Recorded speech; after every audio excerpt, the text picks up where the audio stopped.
you have such sweetness. A lot of people would say that to me. It's like, oh, my mouth is literally salivating. I'm swallowing that saliva. I'm imagining or feeling it going down my esophagus into my stomach. And then it's moving around. The enzymes are coming in. And then what I don't want will go out my intestinal tract. And what I do want will go into my bloodstream, and it starts to move through my body. This is a lively conversation with Cynthia Schwartzberg, who is so articulate and humble. And she draws from her own experience, but she also is really a student of both the wisdom traditions and spirituality and neuroscience. She's a trainer in brain spotting. She is the founder of Synthesis. She is also the originator of harmonic brain healing. We talk about all of this as well as the personal journey to authenticity. She calls it the curious voyage. She's written a book about it, and it's truly, you can tell, her passion to support people in raising up in vibration, being fully embodied, and living lives that are fresh and new, stepping into the unknown. So enjoy our conversation. Cynthia, I have been wanting to ask you something for a long time. Okay, go for it. Let's do it on video. I love your book. You know, I'm a big fan of it. And the title, The Curious Voyage to Authenticity. Curious voyage. You really led with curiosity. Why? Why is curiosity so important in our journeys? I think because when you're curious, you're opening up to inquiry. So when we're living or we're working or we're like functioning, shall we say, from a habitual pattern of behavior, or from like we call it the rule book, from a set of like shoulds, then when we get curious and we go, oh, like, why am I doing that? But maybe not even why, but what inspired that? Does that sit with my values? Opening up and questioning ourselves for our intention, our motive, then that will guide us to, like, what is my truth that I'm coming from? I love that. Authentic.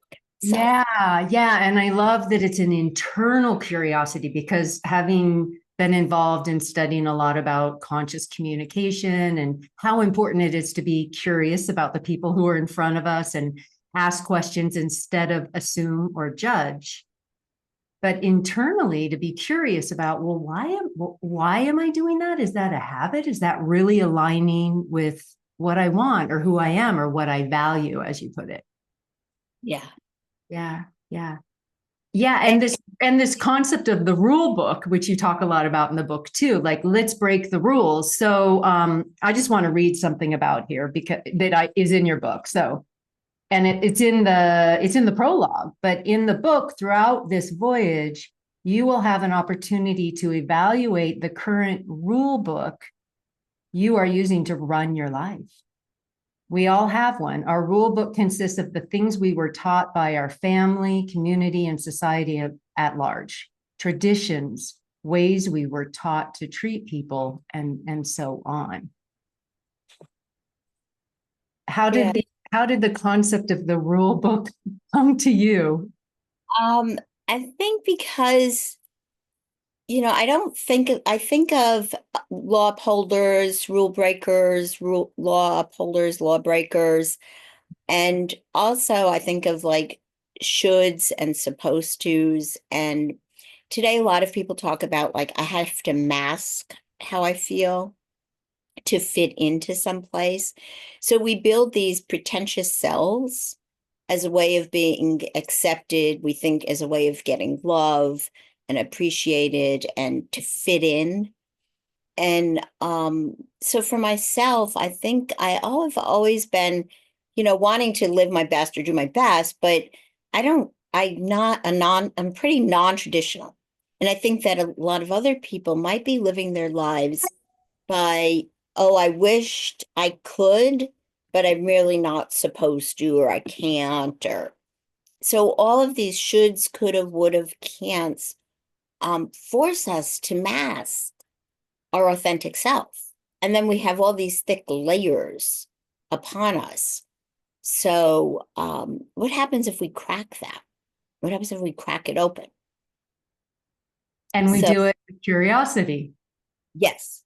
And Yeah. the other thing to say about curiosity is when I'm curious about my behavior, then I'm starting to take self-responsibility. And if I'm taking self-responsibility, it also aligns with um, having an agency of my life rather than feeling things are put upon me or imposed.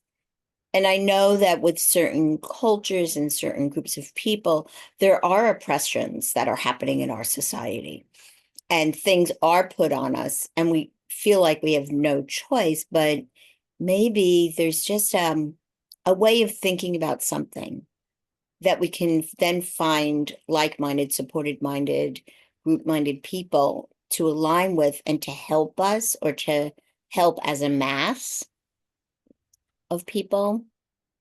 So You're in this piece right there, it's like speaking to like surrounding ourselves around people who have maybe ditched some of the rule book traditions that don't make a lot of sense, that are competitive based, for example, and finding good company with friends and colleagues and individuals who are, in this case, I could say, like more interested in the whole than the competition, or more interested in authenticity, which is really the crux of who you are and what you do. So, and and in the book, I talk about the fact that none of us are really like islands unto ourselves. Like we're not alone. We live, there's no way that we're not all connected, right? So I'm not talking about breaking a law or doing things that are of harm to another person or that are going to be oppressing another person. I'm talking more about the rules that we're breaking because they're not really in alignment with truth or they're not in alignment with love, compassion, kindness. yeah, or even this rule, I could call it a rule that I was raised with, which is I'm not supposed to rock the boat at all costs. That was a program, right? But Right. but then as I got more curious about it, it's like, well, wait a second, by not rocking the boat, I'm not speaking out. I'm not sharing my needs. And so that was a conditioning that, like you said, needed to be broken, but it Mhm. couldn't be forced. It was not, it was like, I'm curious, where did I get that from? I'm curious, what am I afraid of if I rock the boat here? And getting really honest with myself, which, as I read your book and I know your work, I mean, this is really what you're about as well. Like, let's get honest with ourselves so we can be more honest with other people. Yeah, and Joy, you just said something that I think is really important that often gets put aside when we're following those. It's like, what are my needs? Like, what are my real needs? And so often, especially caregivers, will put themselves aside in honor of wanting to give of service to another. But you know, like they say on the airplane, you put on your own oxygen mask first for a reason, right? So I can thrive enough to be able to support the Yeah. people I love. Well, and your whole career has been support, by the way. So years of therapy and giving therapy, and then also training others in different modalities. How, as a practitioner, do you take care of yourself and be true and right there with your clients? I'm curious because a lot of people who are, watching these are also holistic practitioners, coaches. They're in the healing profession. And you've been doing this so many years. What keeps you taking care of you? You know what? The first thing I think of is like curiosity, right?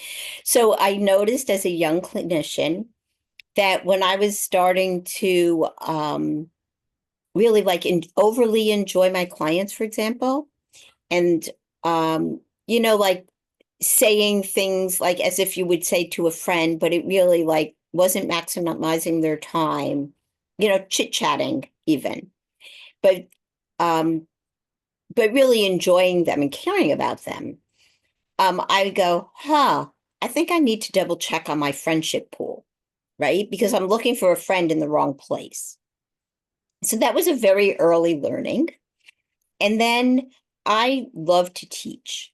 So the balance of having individual clients and then doing some groups and teaching has been a part of my career the whole time. And then the other thing is like needing to be in conversation with colleagues. So I say if I'm doing the work, I need to learn it from the inside out and the outside in. I need to keep processing myself. And these are very intimate relationships. So I'm in an intimate relationship with a lot of people. And if I'm feeling off about something, like energetically, so is how I feel it. But other people might feel it like you're obsessing or thinking too much about someone, right? Or feeling like, I'm not in the mood to go to work anymore because we feel a little burnt out. Then maybe something from the relationship has hit a chord deep inside that needs to be gotten pretty curious about, right? So, having peer support or consultation or taking classes helps to keep that cleanse. But I do want to mention that a really beautiful study, and I do talk about this a little bit in the book. Tanya Singer and Olga Kamensky did a presentation. Well, Olga did the presentation, but it was based on a research study about the difference between empathy and compassion. And this was so helpful. So when we're in compassion, we're like, oh, I feel that for you. Like that's hard. And how can I best relieve your suffering? That's coming from a heartfelt place, from different parts, literally, of our brain. Where if I'm empathic, it's like, oh, I feel that for you. And like, oh, I remember that for myself. And now we're both kind of going down this very emotional part of the brain state of being. And we do get burnt out. So finding a way to differentiate like your empathy and, going towards compassion, doing some self-compassion, learning about compassion has been extremely helpful. This is so, I mean, this rings true for me and my practice as well. Be like how my clients often might bring up things that are either similar from my past or a clear reflection on something I'm also working on, which Mhm. can be fabulous if I meet it with curiosity and I am present with the one in front of me. And then whatever I might want to or need to do, cool, I got a clue as to what I'm working on next. So I Right. like that you brought that up. And I love the compassion piece. There's something about that that feels like the high heart, like this wisdom compassion that is allowing the client to be in responsibility for their own emotions and their own solutions and very empowered, but having a sense of like care, really, because I know people seem to make changes when they feel heard, when they really feel like they were met or felt. And so, because you've been doing this so many years, speak to me about your experience and the role of just really allowing people room and space to share and feel and be met. I think that as coaches and therapists, we're told or we're taught that we should have the answers, and the pressure of being able to have the answer for somebody else's life, and then to have to think that I'm responsible for another person's life is can definitely lead to burnout, right?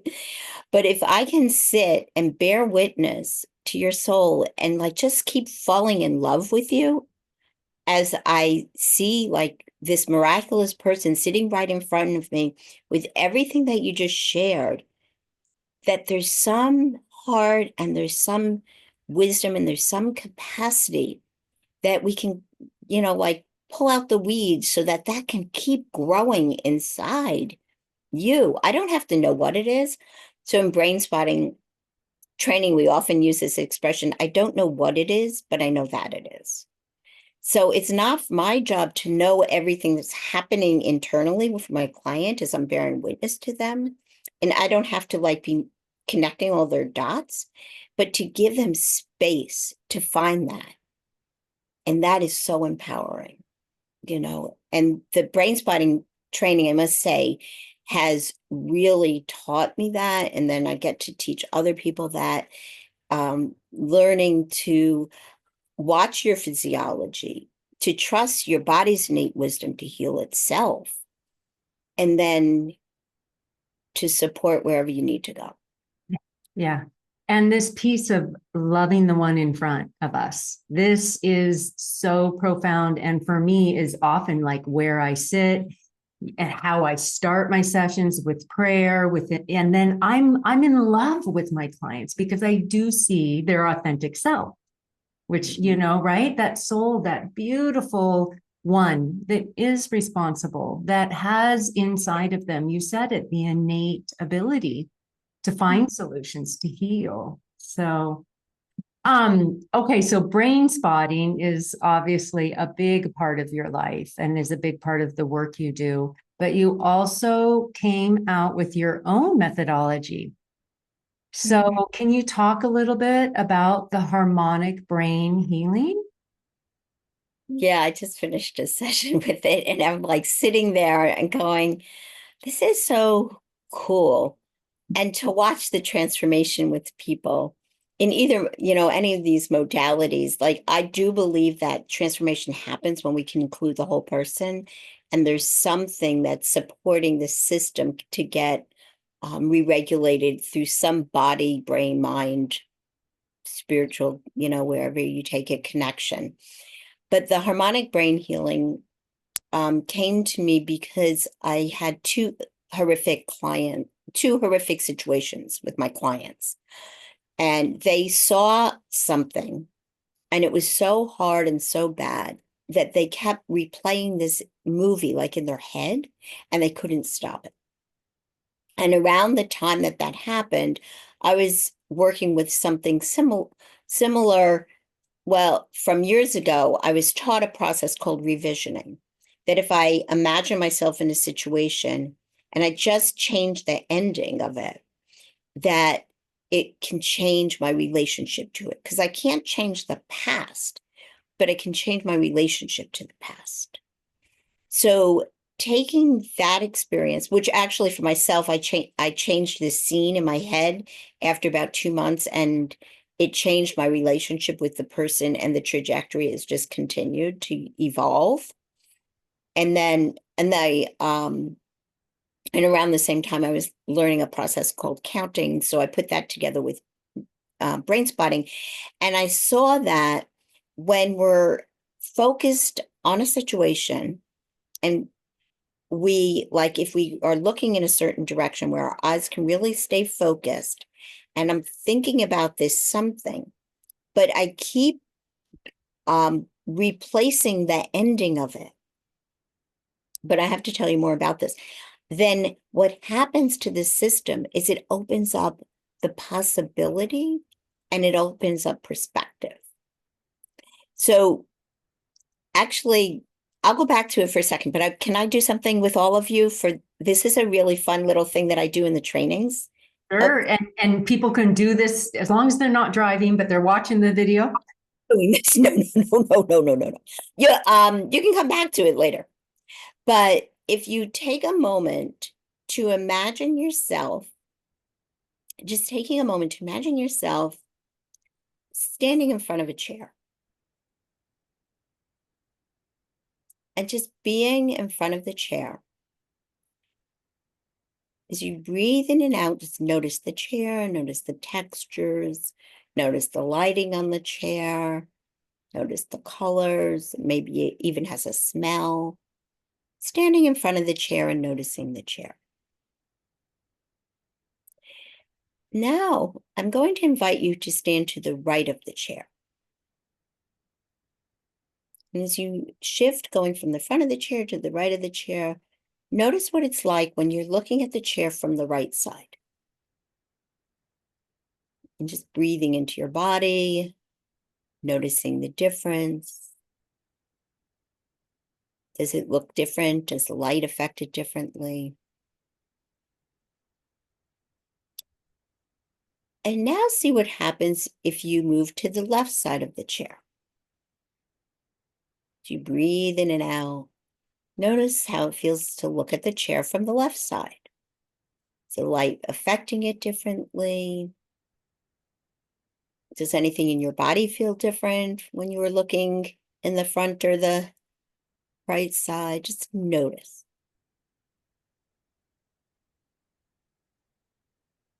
And now go to the back of the chair. And as you breathe in and out, notice what it looks like from behind. Or whatever that means for you with this chair, just notice. Notice how it feels when you're behind the chair. So now I'm going to invite you to go below the chair. Let's see what it feels like when you're noticing the chair from the bottom of the chair. How's the light from the bottom of the chair? What do the dimensions look like from this angle? And now go to the top of the chair. And as you breathe in and out, just notice what it's like to see the chair from above.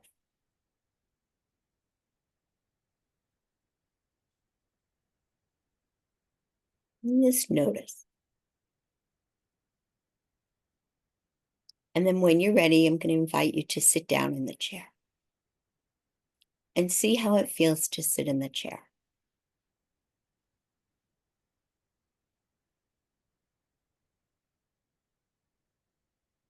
And when you're ready, just gently open your eyes.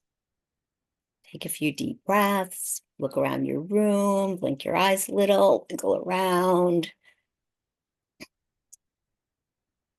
So, when I do trainings, I ask people about it. So I don't know if you want to share anything before I share some feedbacks. Well, the big aha was when I sat in the chair. I was so focused on the chair. So, and thank you for saying the light, because I noticed I saw the chair. It was in a certain place in my house. When I stood to the left, I was blocking the sun. It looked different. I just brought myself into the present. When I sat in the chair, the whole world opened up. Really, it was like, oh, well, where am I? Context mattered in a new way. I was so caught up in the chair and the object of the chair that I wasn't paying attention to where I was, right? Until I sat in the chair and I got to look around. That was my experience. That's beautiful. Thank you. So just to all the listeners, I would say pause and write down and then come back because we're going to just talk about it for a quick sec. So when I teach this, it's fascinating how some people say, well, my chair was against the wall and I couldn't get behind the chair and I didn't know what to do. And then some people will say, and they'll have stopped the exercise there, where other people might say, so I just moved the chair away from the wall and then I was able to stand behind it. But then when you asked me to go under it, well, the chair hits the floor, so I couldn't get under it. And some people might stop there. But some people say, well, I figured I could just move the floor. So what this is showing us is can I say one thing? When you said go above the chair, I stood on it and then I decided to fly over it just for fun, just for fun. And I remember my mind said, you can't fly. And I said, I can fly. This is a visualization. If I want to fly. So I hovered over the chair. Okay, go ahead. That is a perfect example, Joy, of what the mind tells us. And some of us stop at the mind. But what this offers us is that I can see something in many different ways and perspectives, but it's still the chair, right? So with the harmonic brain healing, why I teach this is because we gotta, if this was I often say, like, if this was the beginning of the movie, this horrific something, what would be a preferred ending for you? Like, how would you like to live with this, knowing that this did happen going forward? So if it's, for example, my situation, I was like the worst mother on the planet in this moment in time. And I would compare myself to many people, but I was always the worst, like, right? Like that was what was stuck in my head. And then doing this over and over, I replaced that ending with, so I want to offer this up to people because it's kind of a good general. I did the best I could at the time. And that brought me grace and peace. And then if I'm living in grace and peace going forward, it changes the relationship to the other person. Because when any one person in a relationship changes, the relationship changes. So for whatever the situation is, but with these people that I started this process with, this horrific something, when we put a preferred ending, what happened was the vision in the mind started to move. So they were no longer stuck. And what we found with harmonic brain healing is it worked with so many different initial concerns of the person that's working with it, whether it's grief, like I'm stuck at the cemetery, I can't leave my loved one there, or I'm stuck in this fight and I can't get out of the pattern with my relationship, or whatever these situations are. A lot of people with OCD have used this, with eating disorders, with addictions, with parts work. It goes for so many different things. I've used it a lot with perinatal care and women who had a horrible first pregnancy and either miscarriage or worse. I won't go into that. And then they were able to deliver smoothly and for the second child by doing the process. So it can work for so many different ways because we're changing our relationship to the past.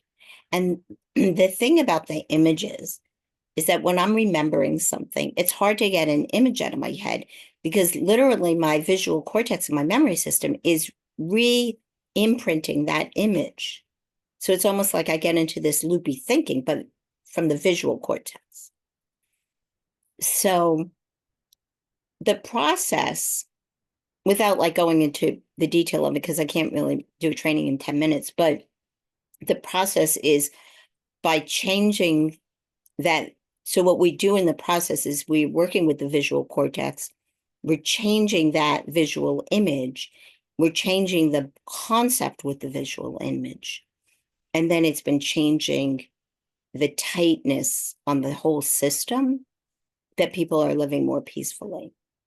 So in your example, I'm the worst mother on the planet, and then you change your perception or the way you looked at it or your story about that to I did the best I could at the time.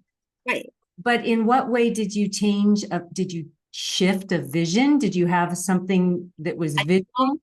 In the same scene, but I was imprinting a different truth in that scene. And that scene then became a scene of self-compassion versus self-cruelty. Mm-hmm.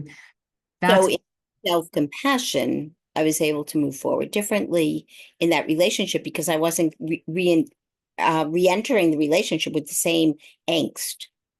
Right. I'm the worst mother on the planet. And so then, of course, you keep Behave acting that way. Yeah, right. And so as a mom, you feel different. Oh, yes, yes, yes. Yeah. And And because it's this whole thing about changing our relationship to the past, because you're right, we can't go back and change the past. And all of us have had traumatic situations and horrific or difficult or challenging times, or maybe regrets. We wish we had done it differently. The past happened. But when we stuff it, it gets caught in the body. You know, it's the tension, it's the tightness, it's going to keep the patterns going. So we're not stuffing it, we're looking at it, but not re-traumatizing it. So talk a little bit about how people can approach this in their own lives, where there's a reconciliation with what happened in the past, growth, and then maybe a possibility of creating something new in the future. I'm thinking specifically about, if I may, like having been in a relationship that was unhealthy or even abusive, because I happen to have some clients of mine who have gone through that. And then there's a fear of getting in another relationship like that. So let's talk about how can we heal trauma and move into more healthy situations or relationships. Fine. Well, I do in the Curious Voyage, like we go through our belief system and then working with different tools to help us with it. So, for example, in this situation that you're talking about, getting curious about like what kept me.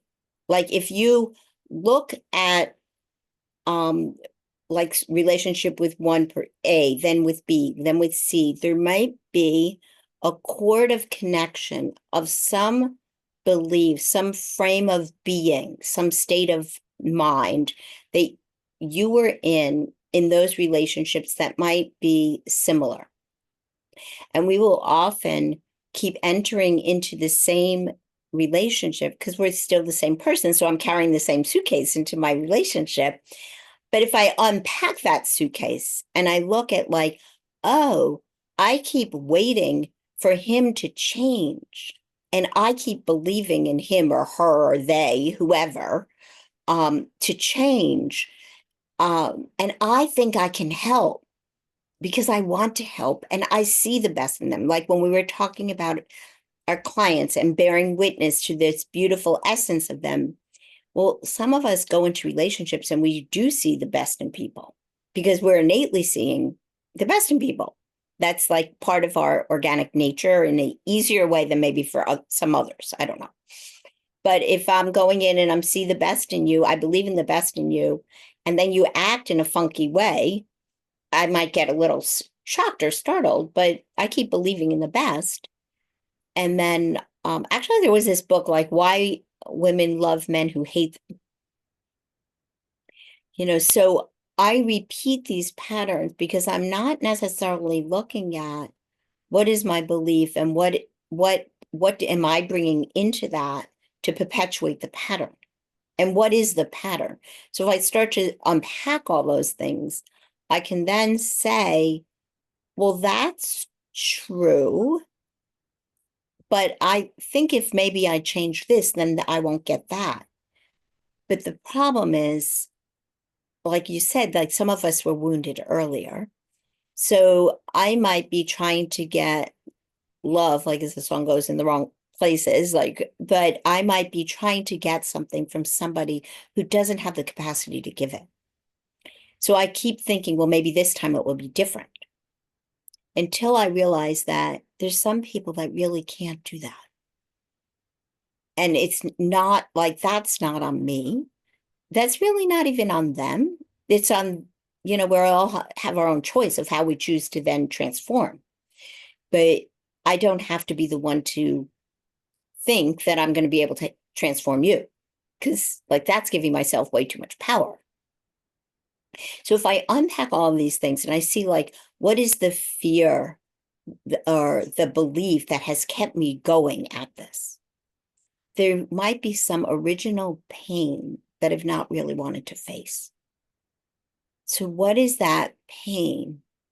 And it might be this, that like, I needed to be seen for who I am. I didn't need to change to please you to get love.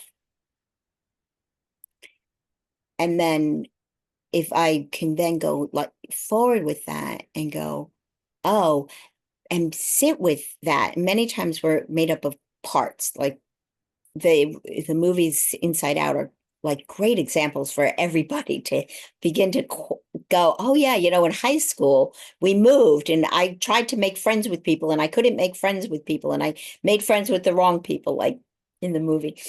So I might be trying to do something that's really not mine to do and I can't do it, to cover up that original pain. And if I just sit with that original pain, that younger part of me, however people do that for themselves, but just sort of feel it. And then the truth will sort of arise from that feeling of it, rather than imposing any ideas, but allowing that body mind releasing and the connecting and the reconnecting. Because it's like, somebody might have pressed that pause button, when I was 10 years old, when that all happened. So in those situations, I'm still showing up as 10. You Well, know, there you go. That's that younger self that's inside of all of us and the ability to hold with her. So talk about parts. The most loving, I always say the most loving part of yourself meeting this young self, right? Or the wise self meeting, or the soul self, or the adult or the mother. But how can we in our own consciousness hold for ourselves? And then we're getting into the somatics of actually feeling and emoting and letting stuck energy move, maybe have a texture, maybe have a voice, maybe have more feelings. But it is true, emotion is energy in motion, and when we don't feel it, it's stuck and it creates disease. So I know we can't, in our short interview totally unpack how to move through trauma and patterns, but there's an essence of what I'm hearing you say: self-responsibility, self-compassion, doing your own work, not trying to change someone else. Lots of like just gems of wisdom. And of course, getting support. I mean, yes. doing it alone, that's the beauty of having a counselor, a coach, of someone in our lives that can model that kind of compassion and love. So we can then in our own consciousness have that for ourselves. Yeah, And yeah, I do want to echo that the parts work is something that most people can't do alone. Like, because we don't have the role model for how to be kind. that's been my experience too, because often what will happen instead is the wise, loving self is kind of like, you shouldn't feel that, not should, but like, no, honey, we can do this. And it's like trying to change the young one or the hurt one who just really has some needs, some core, young, unevolved, unexpressed feelings that must unwind and move. Right, but we don't have that, like that internalized role model of Yeah. how passionately with ourselves Yeah. or bear witness and let those parts of ourselves speak what that nobody else sat and listened to before. So in that sense, it's like if it, like we can do so much on our own, then we maybe need further support. But you go find it, be with it. People found you, so People find you and they find a lot of us that can hold witness, and even those of us that we do some of our own self-facilitation. I know at a certain state that happens. It's also, though, there's something about the holding space, someone else being there, holding witness, holding with the transformation, that's really innate, back to innate wisdom inside of us, back to how you see your clients and know they can do this, because we're all wired to. right. But to have a witness, and like you said, to have the role modeling until it gets established inside our Mhm. own way of thinking and being and talking with ourselves. Yeah. One quick thing that helped me with that role modeling Yeah. was imagining myself in a circle of those people that were starting to come in to support my transformation to happen. As like whether it was somebody teaching me about spirituality or whether it was, my therapist or a good friend, and made like this internal circle of support. And I would be in the center of the circle. I'd go around the circle and look into their eyes and have them look back at me. This is all in my visualization. Have them look back at me with and just let myself receive the way they see me. And that was so helpful for me to start to like digest and take in what they are saying or believing in me.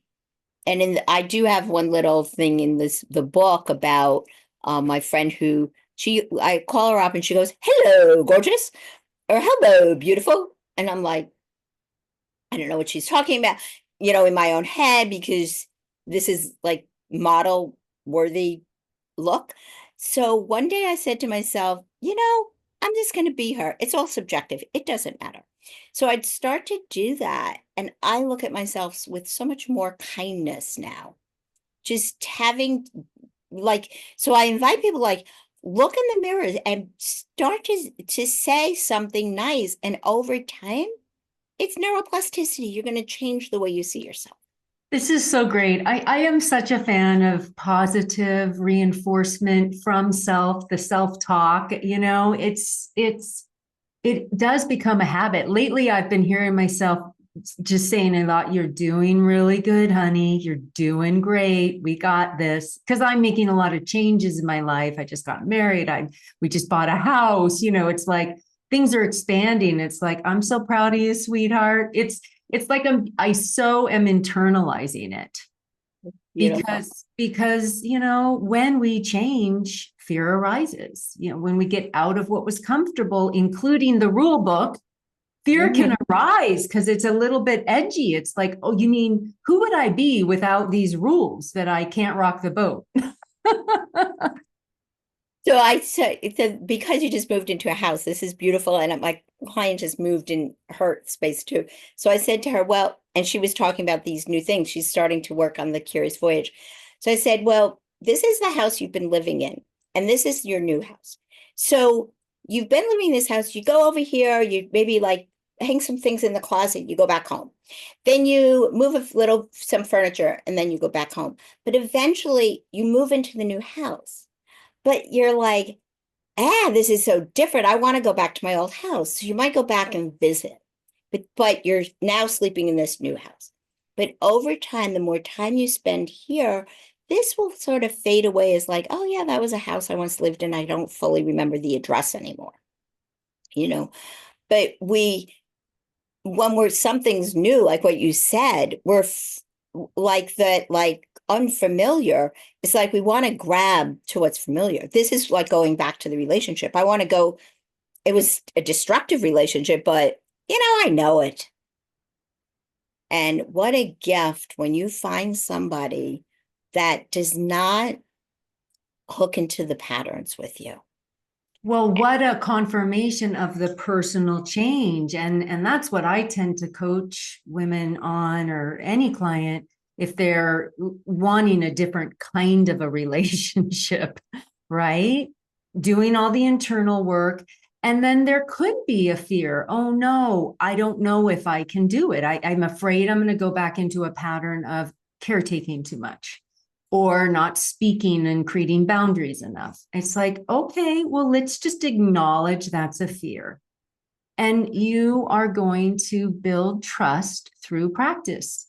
But you don't have to wait until you get into your next relationship. Start saying what you want with your friends and your family. Start being careful not to over caretake at your job. Like, let's just be in the practice. And then when you do enter that relationship, the muscles are stronger. But it's a good idea to let your new partner or your new dating person know that you have a pattern, and could they be an ally, because you don't want to fall back. Like, these are all, we don't have to do this alone. We don't have to do it alone. We can make these changes. We can step out of the comfort into the unknown and into the expansion. And I will speak for what you were saying about this house. It's like, it's gorgeous. It's got a view of the mountain. I'm like, need to kind of acclimate to this is my new life. I need to acclimate to it's got something about it that's just even raising, both Gavin and I, our vibration. We're meditating in this house in the morning. We're looking at the mountain. We're elevating. We're changing. And as much as I am loving it, I can also feel whatever part of me that is resisting that showing up through various patterns, or it's now that I've acknowledged that, it's getting a much easier to be very vulnerable. It's like, okay, I'll do this. Cynthia, I want to go back to what you said about like having a circle of support, like the people that were modeling love And then that you just went into your imagination and you saw them and you heard them and you felt them and you let yourself receive what they were sending your way. Beautiful. Beautiful. A little, I think I have the YouTube out on, I call it the digestion, I think, but it's a way of like when somebody says something really nice to me, to take that thought, to chew on it, and to literally go through the whole digestive process as if this was the most beautiful piece of food you've ever eaten. So, like if it's reflected back to me, you have such sweetness. A lot of people would say that to me. It's like, oh, my mouth is literally salivating. I'm swallowing that saliva. I'm imagining or feeling it going down my esophagus into my stomach.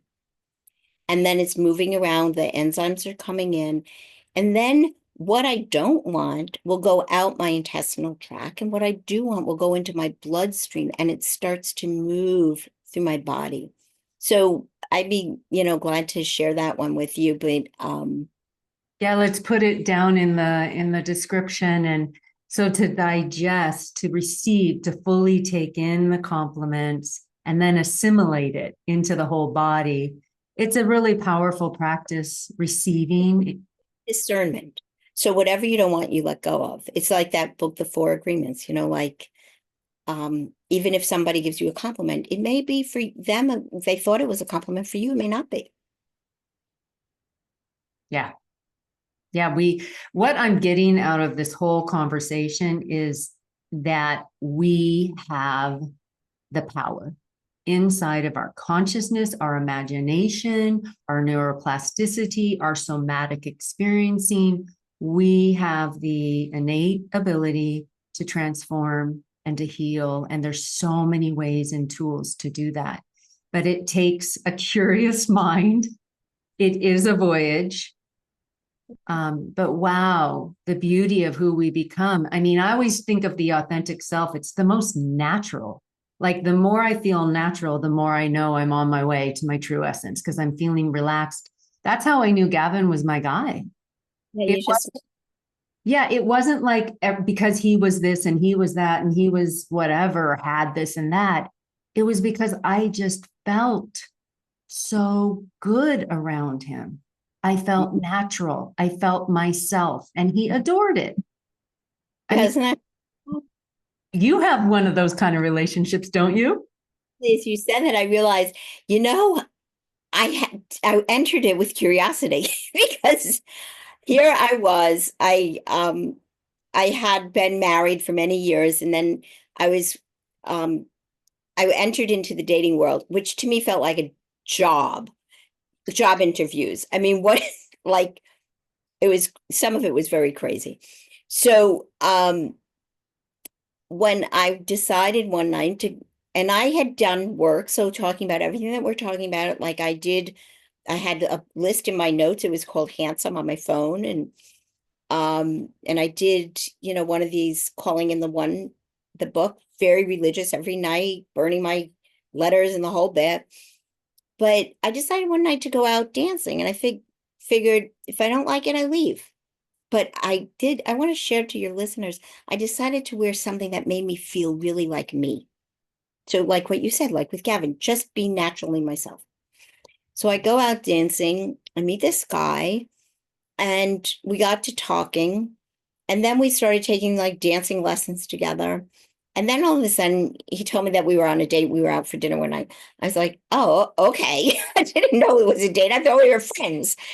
But I was just curious about this character I never met because I also was not much of a dater. Like I was a long-term relationship person. I really never really like kind of met a guy like this before. And having been in the therapy world, I was also around a lot of people that had been in therapy. This person was never in therapy, which intrigued me to no end. And we basically just had fun. But I kept being like curious. It's like, well, why does somebody do that? That is really fascinating. And just letting my curiosity open my heart and see this lovely person that did not fit a mold of a idea in my head. But it just, as you said, like I just could be myself. I just said whatever I felt like saying. Nothing was really rejected. And then going back to patterns, because I did walk that Al-Anon walk. So like I did learn about myself and my behaviors. And I noticed like, oh, I said this in my old relationship. I'd say this, he'd say that, I'd say this, he'd say that. I'd go down this negative spiral. Well, this time I realized I said this, he did not say that. And that made me like even curious. It's like, oh, there's a different response to what I said. And I'm not living the old pattern. So that's another clue for the listeners about not repeating old patterns. When you do a lot of really good healing work and you do like that circle of love of some sort for yourself, you'll live from a different place. Or like if like people who have been working with the harmonic brain healing, you live from a different place and then life shows up different. Curiosity opens the heart. That is so profound because you just being curious about this man and then curious about the patterns as opposed to judging. See, I think that so often it's back to what you said earlier, the shoulds, right? But you're just like, oh, you think differently than me. You have a very different background than me. No assumptions or judgments, just I'm so curious. So I love that. I love hearing you talk about it too, because you totally light up. You totally light up. We covered a lot and there was one last thing. Do you have a moment? I'm not booked up at the other end. Okay. I know you're such a powerful manifester. You talk a little bit about it in the book and you just have a way of you've really created this incredible life for yourself as a teacher, trainer. It's just beautiful what you've created. Home, community. What have you found to be some of the keys for you in manifesting a life that you love?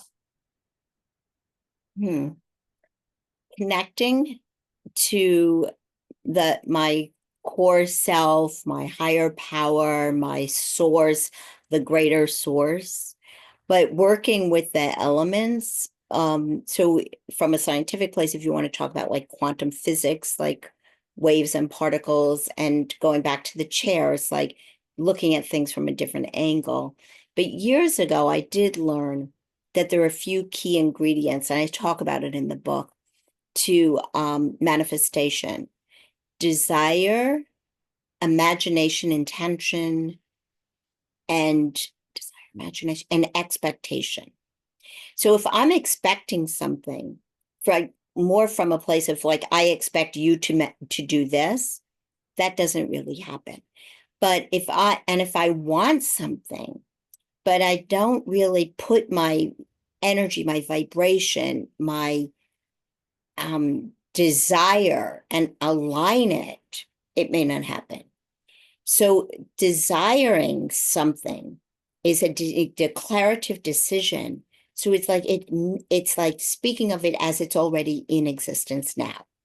So creating that architectural blueprint, but then not expecting it to have to come out exactly the same way. So if I soften around the edges of like, this is my desire, I'm not in charge of the timing, the exact way, the exact person, but however it happens. So that's softening with the expectation, but I expect it will happen.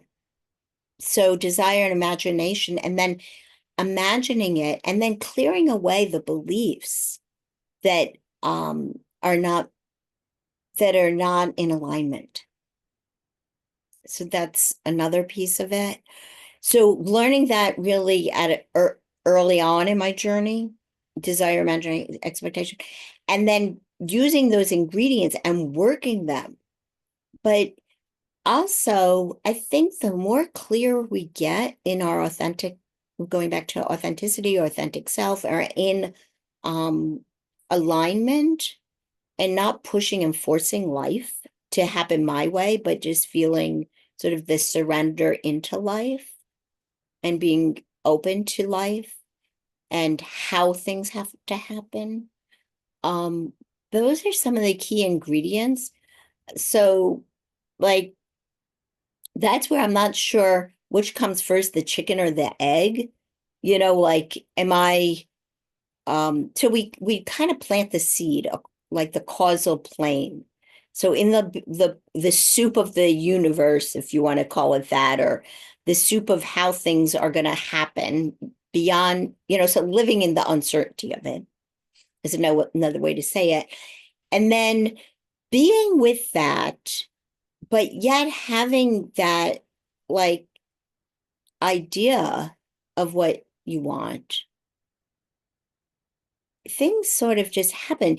So I I know, for example, like let's say I well, I could say like I wanted in the book I talk about I wanted to have a child. And it just didn't come the way I thought it was supposed to come. And I remember being in a class and I was talking to this teacher, the reverend of this is New Thought thinking class. Um, so we were talking about like manifestation, and I said, well, I saw the Broadway show Babies, and it's about three different couples that wanted to have a baby. And one of the couples could not get pregnant. And there was something that hit me in my body, but I didn't want that to be me. And I didn't think that was going to be us in my relationship.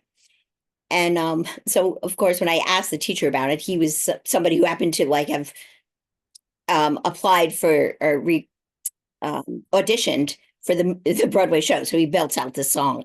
but he said, like there's so many other factors involved. So that's why we can't hold the exact way. So there's two other souls. When I want to have a child, there's the man that I'm married to, well, and then there's the child.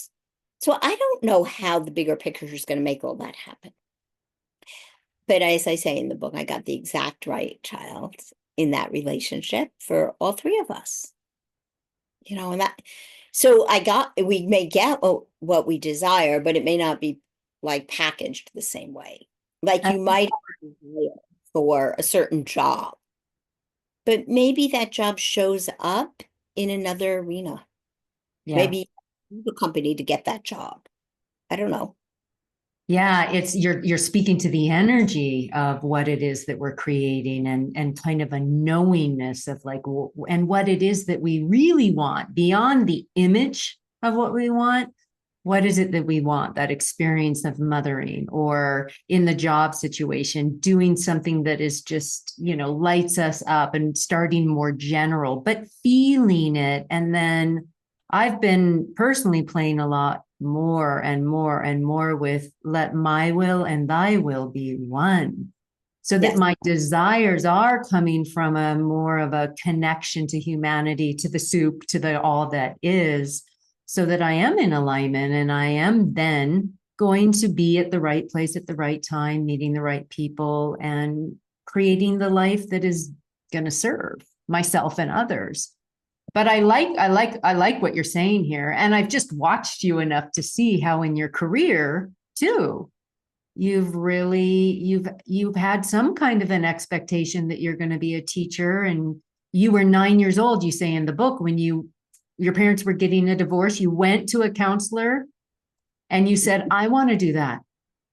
Right. Yeah. So, yes, and like my role model used to go around the world and teach, and I thought, wow, he's like planting seeds all over of consciousness. That's so beautiful. I want to do that.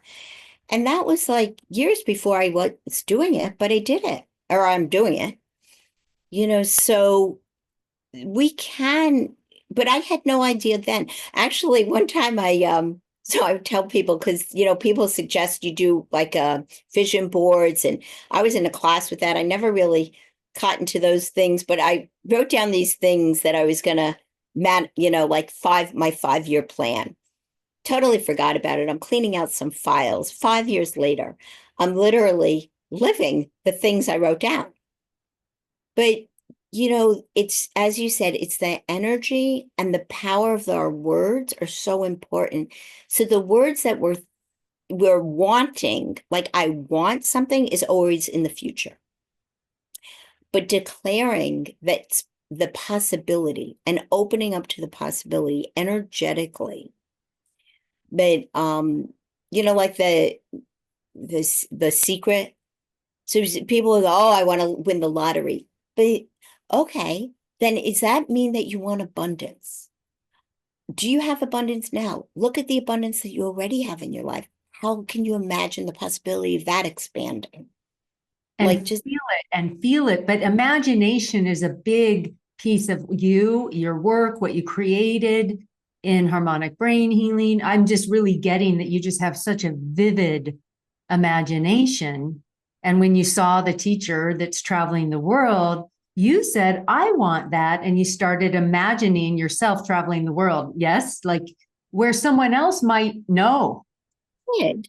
Oh, No, okay. but someone else, I want to tell everybody this is really helpful, is to, because you talked about vibration. It's about enhancing my vibration to be the state of life I want to live. I didn't spend a lot of time imagining things as much as I have spent time raising my vibration.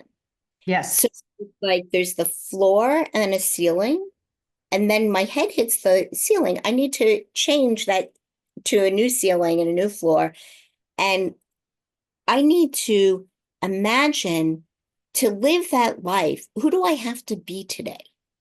How do I have to up my consciousness? How do I have to up my authenticity? How do I have to up my giving and receiving? That's where the alignment can start to happen. But to just imagine myself living in that world is like I can do that, and that is a blueprint. But who is the person I am today ready to really do that? So going back to the relationship stuff, I had to imagine myself beyond that internal state of 13, because I think I stopped when my parents got divorced. And I had to grow up into this woman and embrace my body and deal with the discomforts of like that awkwardness of the body. And, like we're talking about all kinds of things in our bodies that get stuck when we're 13 and moving around and growing and expanding. And like in our sexuality, like how can I be this sensuous, present, embodied woman? So dating people, finding my, wall around that or my growth like a rubber band. And I had to keep like reminding myself, oh, I'm not married to this person. I can't act like that. I don't know what their reality is. Like all those things are the soup that moves and changes in us. And then we can live this life, right? So it's just a work in progress. Life. Yeah. Life is schoolroom, they say, right? Yeah, Uh, yeah, and we do keep expanding and growing and shifting and moving into the higher vibrations and just back to the teacher that's traveling the world, there was a excitement, not because what can happen so often is people compare. I wish it was me, that'll never be me. There's those thoughts again. So to be aware of them and just celebrate what someone is doing as a model of what is possible. And then, and water it. yes, You have your plant back there. Just put the seed in that flower pot and water it. yes, yes, yes. And yeah, that's right. Put our minds in fertile soil and tend to the seed of potential inside of us all. Cynthia, this has been a blast. We I have to know. Yeah, yeah, but I highly recommend your book, and then you're also doing courses and classes now online so people can take the Curious Voyage with you. You've got a Yeah, journal on your website, and so yeah, it's all there. We'll put it down in the description too. yeah, thank you. And also there's a journal that goes with the book which you start out by setting your intention and then you go on this little voyage with the journal.